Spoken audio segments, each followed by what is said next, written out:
Hello, my name's Liz Rowlinson, editor of Place in the Sun, and I'm here today with the Fab Guide to Moving to France, we're going to call this. I'm here with Fabien, a relocation expert who's helped dozens of people happily move to France. Great to have you here, Fabien. Thank you, Liz. Well, nice to be here as well. Just tell us briefly about your company. Yeah, sure, no worries. I've created Fab Expat and all the Fab businesses. Well, actually, exactly 10 years ago, a decade ago. And very early on, our mission has been to help English-speaking expats move to France. And we've helped, obviously, it varies over the years, but roughly like more than 1,000 people every year safely move to France. So we've seen a few fun stories, and everyone has been happy so far, and we'll keep on doing that despite some troubled times these days. Yeah, because I think there's a lot of perception still that it's really hard to do it, but we're kind of here to help demystify that process. And actually France doesn't make it as difficult as some other countries that we deal with at Place in the Sun. So let's talk about the first section, choosing the right visa, which I think is key. And I think you have three pillars, which I'm keen to hear about. Can you explain how that works?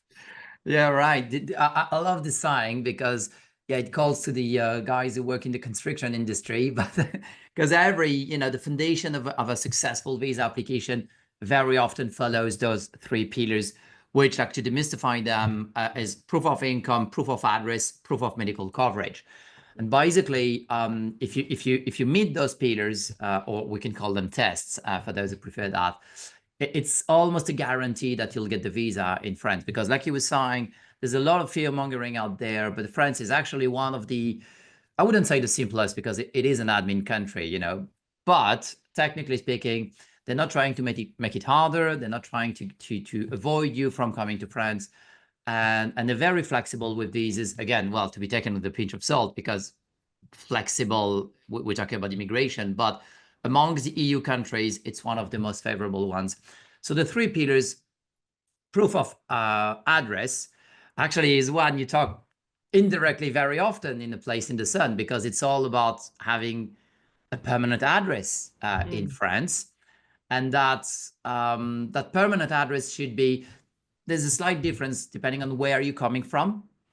Coming from the UK, unfortunately, that's where they are the most strict with that pillar, which means you do need to have what they call a permanent address, which is only one of the following three: proof of ownership of a French property, good for a Place in the Sun clients, proof of a one-year rental contract, which small note here is different from UK or US contracts. A one-year contract in France does not commit the tenant for 1 year. The tenant can walk away within a month or 3 months, depending on the contract, but basically with no penalties, very quickly, straight after signing the contract if necessary. Or a letter from the property owner or the current tenant saying that they're happy with you using their address. It's only one of those three who are technically visa compliant. There are a few exemptions for other countries, like the US. They're more flexible at the minute, like they can accept shorter term accommodations. But I would strongly suggest you use one of the three pillars because in the UK, that's going to be one of those three, no matter what. So try to secure those, the three, sorry, proof of address that are compliant. The second one is the proof of income. Proof of income is, well, the only one there's no way to fix it. You either meet the requirement or you don't. So it depends on what you'd be doing and the different types of visas. We'll talk about that. But I'll consider the retirement type of visa or the non-working type of visa. For this one, the proof of income is very simple. You need to either have ongoing income, which basically is very simple. France wants you to meet France minimum wage, which is roughly 1,400 euros net a month. Okay. Or you could have zero income and 12 times this amount in savings, and I would also qualify. So roughly, I'm oversimplifying, but roughly 18,000 euros in savings, that would also qualify. Or you could use a mix of both. Okay, 9,000 euros in savings and half the income requirement. That also works, okay? That could be in GBP or US dollars. No worries, you just need to consider the exchange rate, but that also works.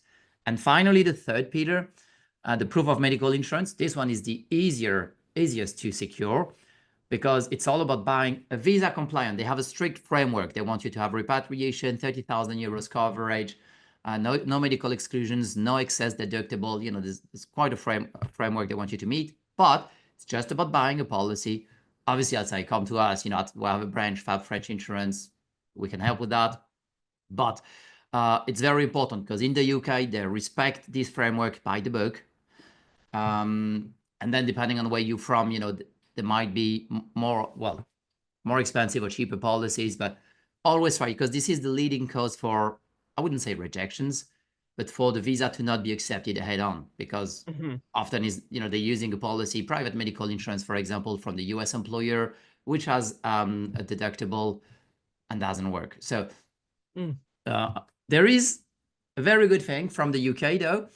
If you are a state pensioner, so you have state pension, you can use something called the S1, which is a post-Brexit agreement, which actually substitutes the private medical insurance with this S1, making it basically free of charge, completely for free.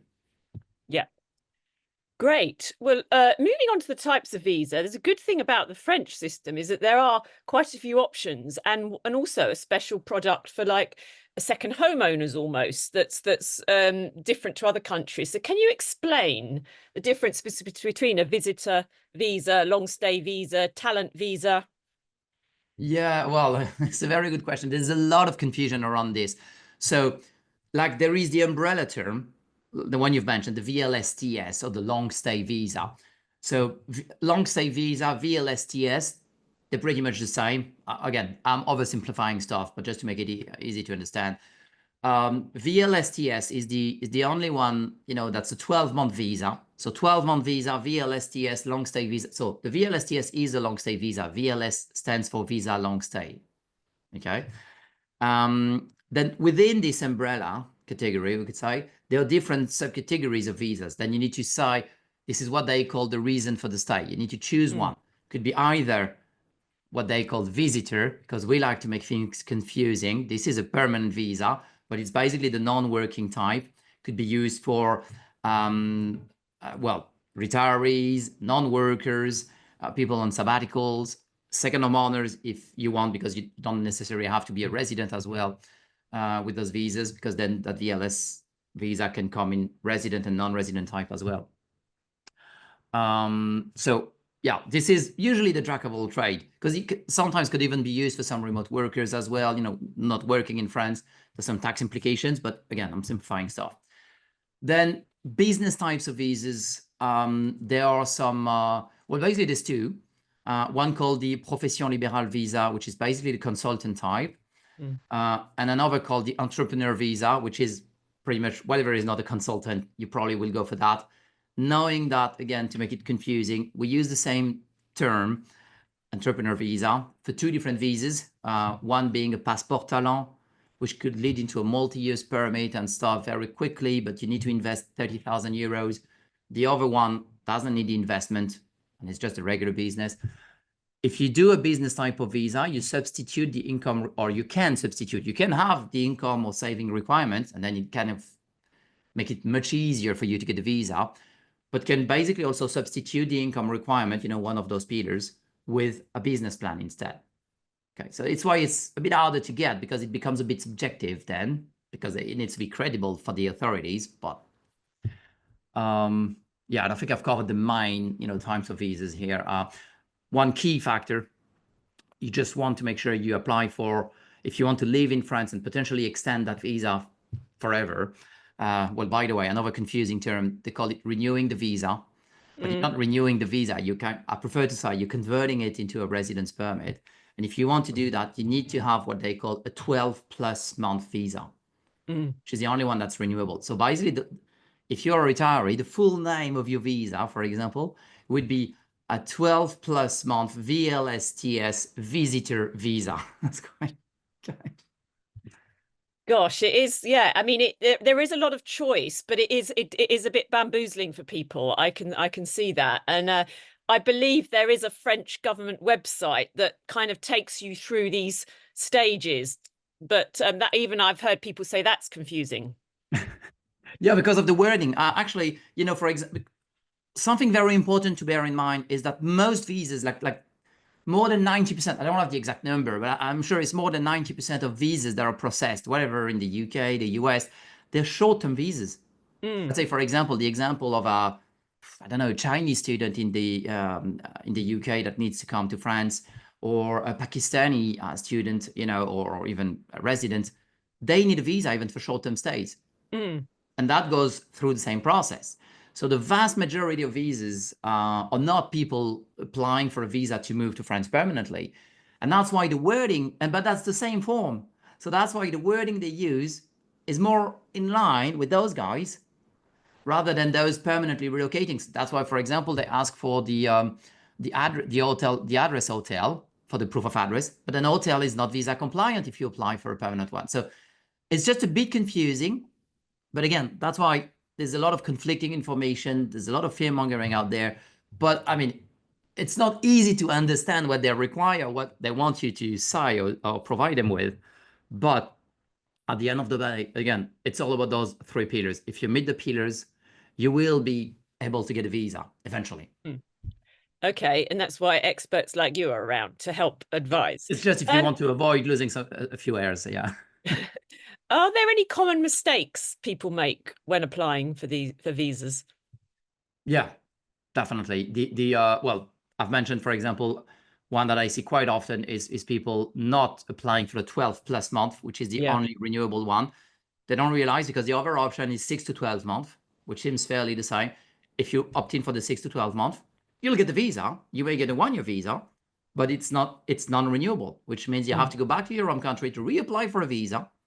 Cannot do that from France. And if you got the wrong type, there's no way you can fix it. Same with the insurance. I see a lot of people use the wrong type of insurance and then be provided with a 6-month visa instead. For example, from the UK, you can use the GEEC if you apply for a 6-month visa, The not global for a health 12. card. Yeah. Yes, exactly. But if you apply for a 12-month, it's not compliant. But the guys at the consulate, they may say, well, okay, well then we'll give them the visa that's compliant with the policy they provided us with, which is a 6-month visa. That's a very, very frequent thing that they applied for a 12-month and only got a 6 because, for Okay. example, they provided the wrong type of insurance. So the problem is those mistakes.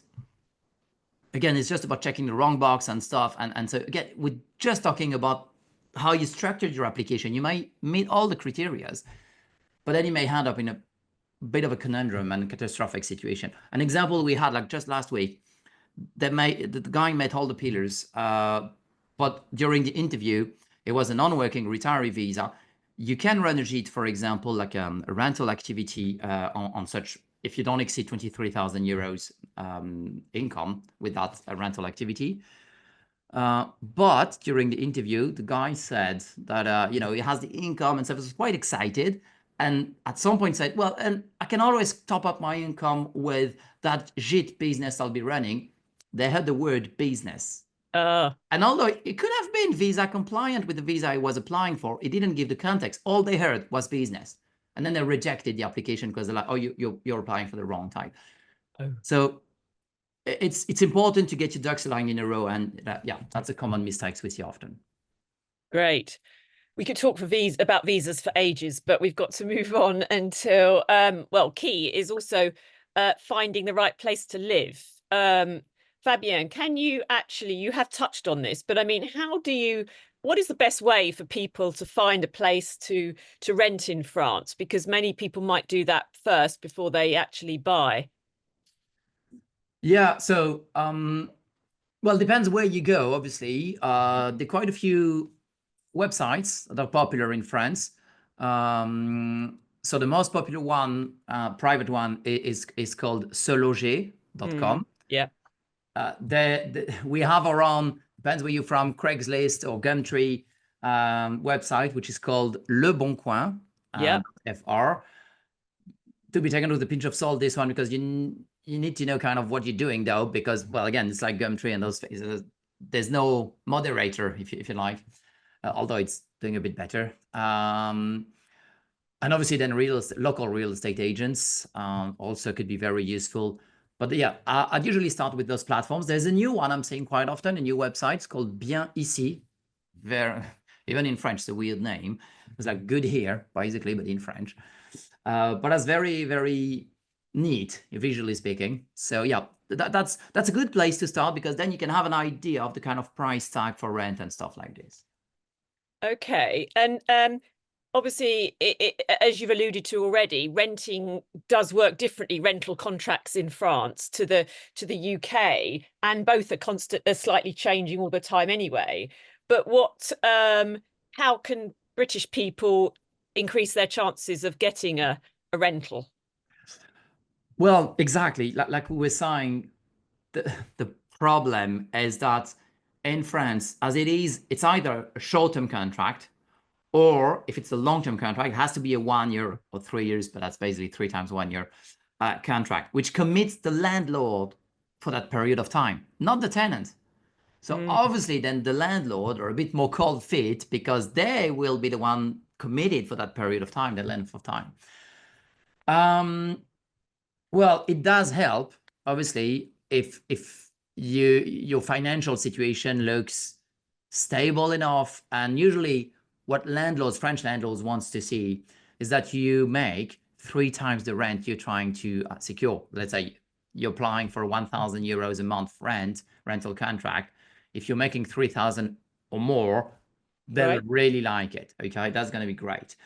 Another thing is, well, it gets back to the first question, but try to work with real estate agents, or people who used to be dealing with expats, because then they're gonna nudge you towards landlords who also would be used to, because usually, let's be honest, you're probably one of the best tenants as well, because you will pay rent and stuff, like, like you don't squat, you don't do none of that.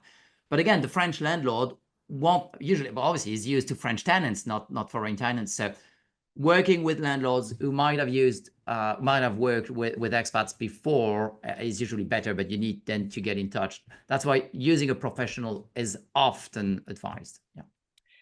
Great. Again, moving on to buying. If people are at the stage, or they just want to buy rather than rent, briefly, what should they be aware of in looking for somewhere? That's a very good and very, very frequent question and or issue, I would say, because people are like, okay, I've put down an offer on a property, it's been accepted, and now I want to move to France. Which, again, I'm simplifying this. On average, the buying process is a 90 days um, process. So, and people think they can start the visa process, which they can. It's just that at some point, the visa process involves an in-person interview. And Mm. remember, you have the 3 pillars. To demonstrate the proof of address pillar, there's only one document that's visa compliant, and that's something called the Acte de Vente Authentique, proof of ownership of the building, which you only get once you've seen the whole process through.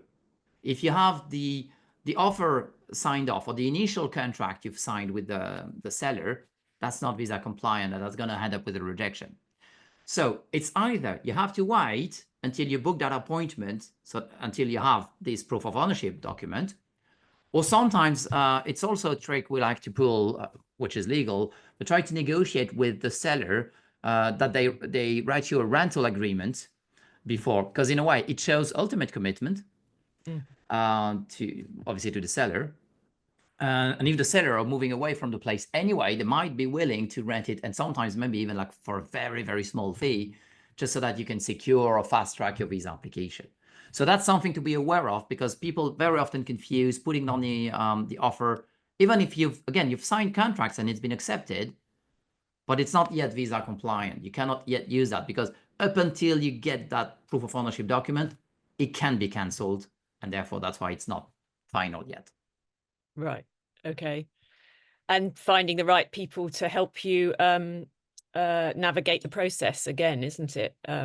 Well, yeah, honestly, unless you know France really well, I strongly advise working with, well, people like you guys, or like professional real estate agents, French real estate agents, well, agents in France, people who knows there's the jam. Yeah. Okay. Right, moving on. French healthcare. Um, let's talk about, I mean, how do you've referred to the private healthcare cover, but and the S1, how do foreigners access French healthcare? Well, France is very generous with that, actually. Basically, if you apply for a resident type of visa, and only for the resident type of visa, so the VLS, TS, the one that's renewable, then France is happy with you. That basically they trust your word for it, and they're happy with you applying to French healthcare, considering you've just waited 90 days. Like you arrived in France, 90 days later, you can apply into French healthcare, which it's going to be a bit of a lengthy process. It's often a misconception as well. It's 6 to 7 month process. It depends, but usually is 6-ish months. So 9 months total.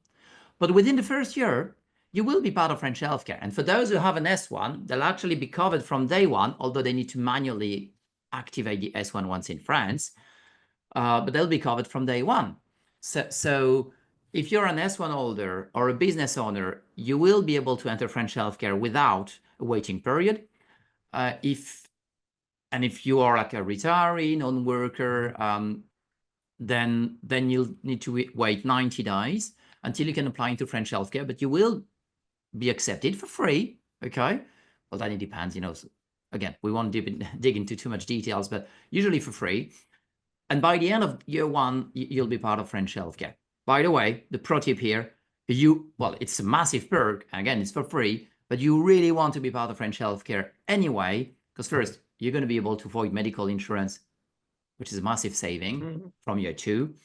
But secondly, at the prefecture, where you apply for your residence permit, let's say in 1 year's time, they really, really don't like it if you didn't secure that French social security number healthcare coverage, so public healthcare. So you really want to get that done because it's a perk, will save you money, and will massively increase your chances to have the residency permit. And I think you get given something called a carte vitale, don't you, to actually go in and every time you access the healthcare. Yeah, this is our green card because it's green as well. Yes, so usually when you're accepted with temporary numbers. So you don't have the carte vitale as of yet. You also need to manually ask for the carte vitale. You're covered even if you don't have the carte vitale. Okay, it's just that everything works manually, which is quite clunky. And then you ask for the carte vitale, you get it. Once you get it, it gets fabulous because usually claims are it's either if you have a mutual as well, the top-up health insurance, we'll talk about that, but it's either you can be refunded automatically or even avoid from paying up front. That's enabled by having both the mutual but also the carte vitale. If you don't have the carte vitale, it's going to be manual. So that carte vitale is very easy to you just need to ask for it once you get your numbers and your French social security numbers, and then enables a few perks as well, like makes the system really great. Yeah, you've mentioned mutuelle. What's that? How does that work? Do they top up payments, co-payments or something?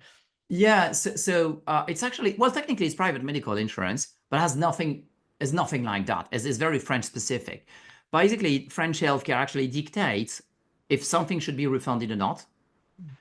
And then the mutual comes top it up. So like there's no medical question and nothing like that. It's like if the state says, okay, we'll refund that, then the mutual has to top it up. Also very important, our system is very different. Obviously, same as the NHS, we have public and private, like for example, dentist. The difference in France is even if you go private, you will get the public bits refunded and the mutual will come top it up. So the mutual actually, for me, I mean, the refund, the top-up bit is almost one of the least interesting feature of the mutual. The most interesting stuff that the mutual enables are actually three things. First thing is it avoids from paying upfront and for hospitalizations in most pharmacies for drugs and tablets and medicine and etc. It's great. And when there is no it's called the tiers payant. And so when the tiers payant is not available, it usually enables the télétransmission, which is the automatic refund of the claims. That's fantastic. And there's a third thing it enables, which is called the 100% santé. Basically, you'd have a free option pretty much all the time for glasses, dentistry, whatever you're considering. You will get an option with zero out-of-pocket expense. So yeah, that's why all the French, well, 99.8% of the French would have a mutual. Okay, great. And that's quite cheap. Yeah. Brilliant. Okay, well, let's move on to, we've got a lot to cover and we're running out of time. So cost of living, briefly, How does cost of living in France compare from your perception of the UK or the USA? Well, UK is roughly 30%. Well, again, this is not me this time, it's like statistics. It's roughly 30% cheaper. Obviously, it depends what you're talking about. Yeah, if Mm. some things are more expensive, some things are also like the quality, for example, of the food, like the bare Yes. quality, the basic food in France would be much better than the basic food in the UK, which also is why the basic food in France though is more expensive than the basic food Yeah. in the UK, because there's a level of quality we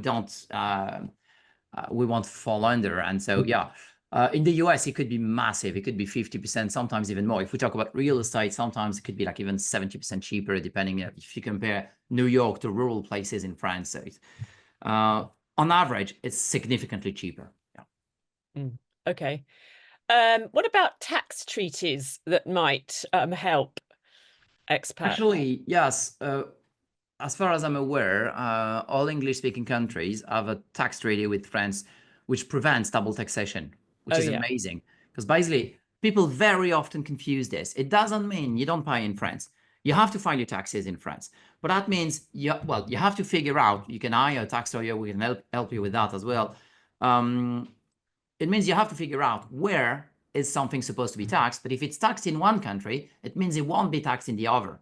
Yeah. So, so for example, rent, if you have a property in the UK that generates rent, that has to remain tax liable in the UK. Okay. And therefore, that stream of income won't be taxed in France, although you'll have to declare it, but it won't be taxed. You're never going to be paying twice. Or if you do, well, then you've made a mistake or you're due for a tax refund.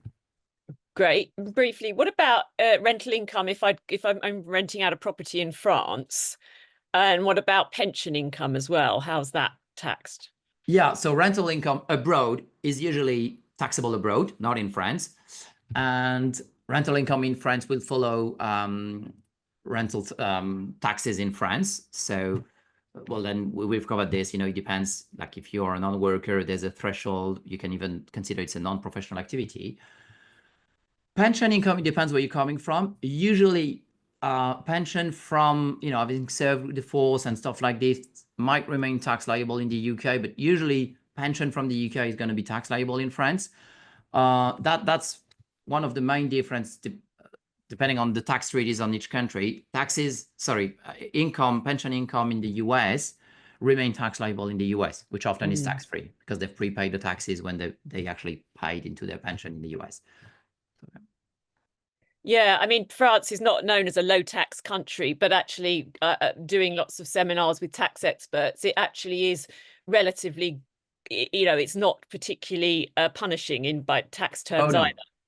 No, actually, unless you have a massive property portfolio, which is in that scenario, yes, you might have an heavier tax burden in France, but usually people pay kind of the same taxes in France as, compared to the US and the UK. Mhm. Okay, final section is sort of integration into French life. There's all the stories of, I interview endless Brits who make friends with the local mayor and go to lots of these lovely sort of social events in the village. I mean, that's what people go to France for, right? And Right, yeah. any tips there? Well, actually, I think, it's weirdly enough, the thing people crave when moving to France, well, one of the things might also be the pace of life, that Mm. whatever you're working, that work-life balance, or if you're retired, that kind of slower pace of life, enjoying life, and like if you take less than an hour to have lunch, they'll consider it was like, oh, you're living already. But also is part of the French culture. So that slow pace of life is both a wonder, and that's probably one of the things you come looking for in France, but also it's something you needs to get accustomed to, because like if you call, well, official governmental bodies or even private companies in France, I don't know, it's like 10 to 6, and they're like, oh, well, oh, no, sorry, I'll do that tomorrow, or maybe the day after tomorrow. Or, everything runs a bit slower. It's not against you, it's just the way it is in France. And so sometimes I know it can be frustrated, especially if you come from a busy city. And now you're in rural France, it's going to be different on all angles, which sometimes when you're talking business might be, a bit frustrating. But the French will get the job done though. You know, it's not because it's slow that it means they forgot about you. It's just, yeah, they do things in the right order. And when work is done, work is done. They'll resume work tomorrow or whenever. So there's a lot of holidays, like 5 weeks paid holidays per week, per year, and a lot of stuff, like a lot of bank holidays. So yes, everything runs a bit slower. I mean, we're not tortoise, but it runs a bit slower. So it needs this bit accustomed to. Yeah, and I mean, it really helps to speak the language because you get so much more out of it, and also in a practical sense, doesn't it? I mean, some parts of France you can get away with speaking some English, but others you can't, right? Well, so first, the French will love it. I mean, speak for me, but I love it when I hear you speak with like the English accent.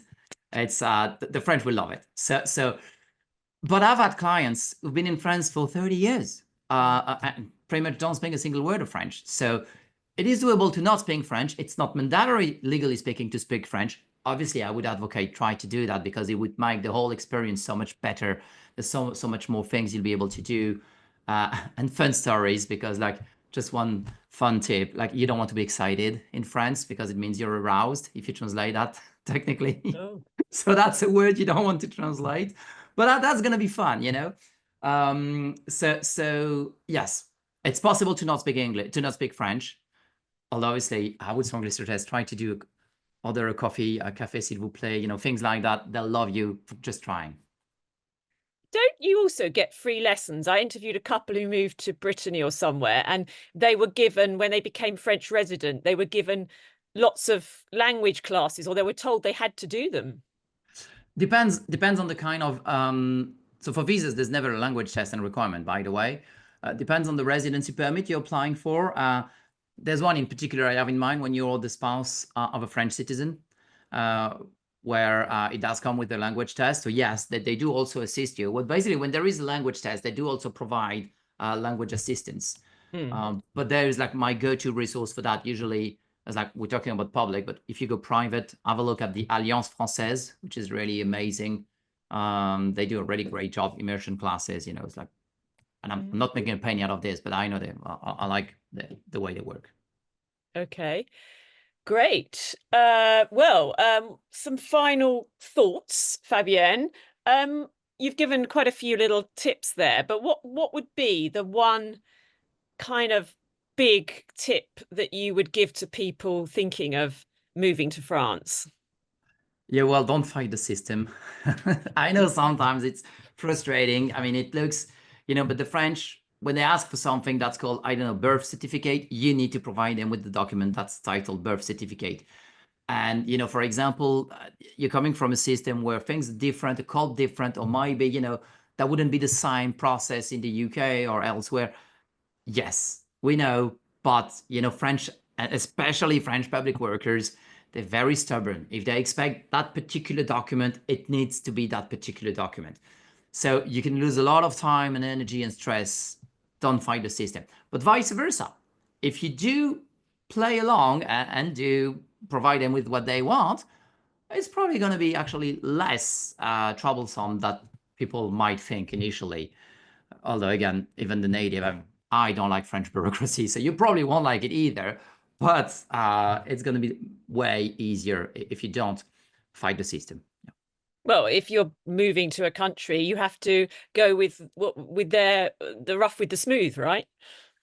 And the final tip here is honestly, the French love, I'd say foreign people in general, but really, Americans, Brits, it's like I mean, apart from the odd guy, but usually we really love interacting with non-French people because to us, you look exotic.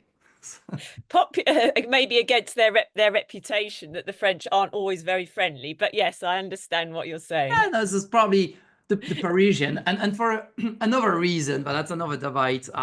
Yes, no, it's usually the touristic places because, Yeah. like, yeah. And what about, you've mentioned a few as we've gone through, but what about useful places to go for advice? I would say come to our webinars or Fab Expat. We have plenty of resources. But yeah, try to stick with official sources. That's actually Mm. my advice. There's so many websites, even ours. I mean, don't trust our word for it. Only trust official sources. websites in .gov.fr or, you know, servicepublic.fr, those websites, they are key. All the others, they're probably interpreting the law and stuff. So yeah.